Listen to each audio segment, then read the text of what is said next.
Today I'm going to talk about an article called Performance Management, the Neglected Imperative of Accountability Systems in Education. This article is from South Africa, and the purpose was to clarify the concept of performance management as part of the Integrated Quality Management System, IQMS, which is the school's accountability system in South Africa since 2003. The authors explore the experiences and perceptions of management teams in the implementation of performance management. They utilize a method of qualitative research with structured interviews in an interpretivist framework with purposive sampling and content analysis. The participants were 15 people drawn randomly from 24 primary schools in South Africa. The problem was that there was no agreement in the literature, as the authors found, about what exactly performance management is. It's confused with performance evaluation, performance monitoring, and performance measurement. And the second problem was that the neglect of the formative developmental aspect in the implementation of IQMS in South African schools. They found low integration of development with appraisal system, and neglect of development in favor of appraisal was linked to pay incentives. The lack of knowledge and expertise on the IQMS processes such as mentoring, coaching, and monitoring interfere in performance management application.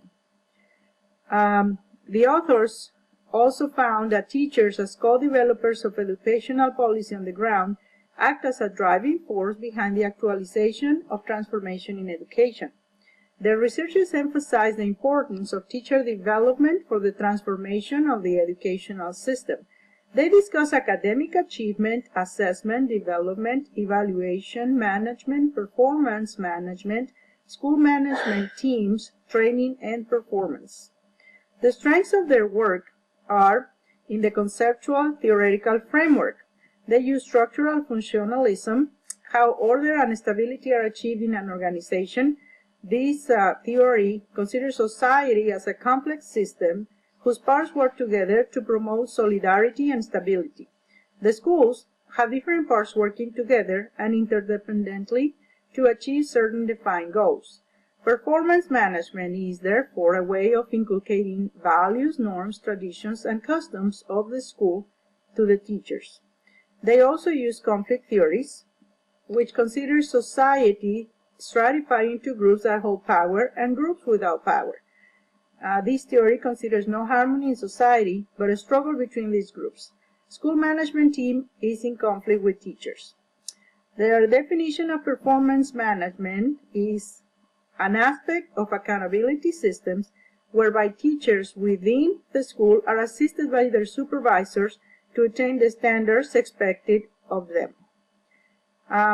Their data was very trusty. They used triangulation, criteria of trustworthiness like truth value, transferability, applicability, consistency, and neutrality. No ethical issues were noted. They included verbatim responses from participants to emphasize concepts. Performance management is a process during which the team leader plans, organizes, leads, and controls the performance of team members. It is an ongoing cycle, not an event, that involves the continuous action of planning, monitoring, and review on the part of both the teacher and the team leader. The team leader, usually ahead of the department, meets on a one-on-one basis with the teacher to discuss teaching goals and to chart a path of how to achieve these goals. They also talk about the difference between evaluation for accountability and evaluation for development. They said that evaluation for accountability has a negative effect, while evaluation for development is an internal process where shortcomings are addressed. Teachers are tempted to focus on satisfying the demand of summative evaluation in order to gain salary progression. Thus, they don't develop. Some weaknesses I noted on the study was that the performance management specifically related to the integrated quality management system in South Africa was hard to replicate in other countries due to the different structures of the system. This system do not include principals or deputy principals, only teachers and direct supervisors, which are team leaders, or head of departments. It negates the importance of a leader and his or her responsibility and positive influence on the people. And most of the countries have principals in charge of evaluating teachers. It was a very small sample, only 15 people. The recommendations that I would like to address are, it is necessary training or professional development for teachers, administrators, and stakeholders on performance management.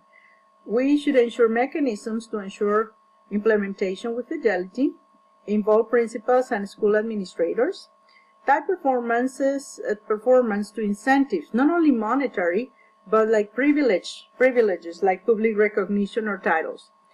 We should promote work on weaknesses, as the liberally developmental organizations showed that is an effective practice, instead of hiding or avoiding the weaknesses of the employees.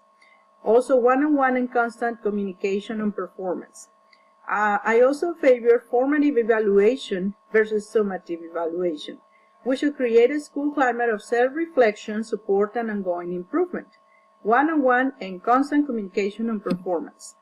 Finally, some practical applications in my organization, my school district, are to maintain trust and ongoing communication with my teachers, clarify questions about T-TEST, which is the new evaluation system for teachers started last year. This could be achieved via email, phone, or website. And we need to involve teachers and team leaders in the process. Also, we need to reinforce deadlines to turn in self-reflections, goals, and performance benchmark. We need to celebrate staff growth, and future research in my district could use T-TEST instead of IQMS like the system in South Africa with a bigger sample. Thank you, and I hope to hear from your comments and enrich this discussion.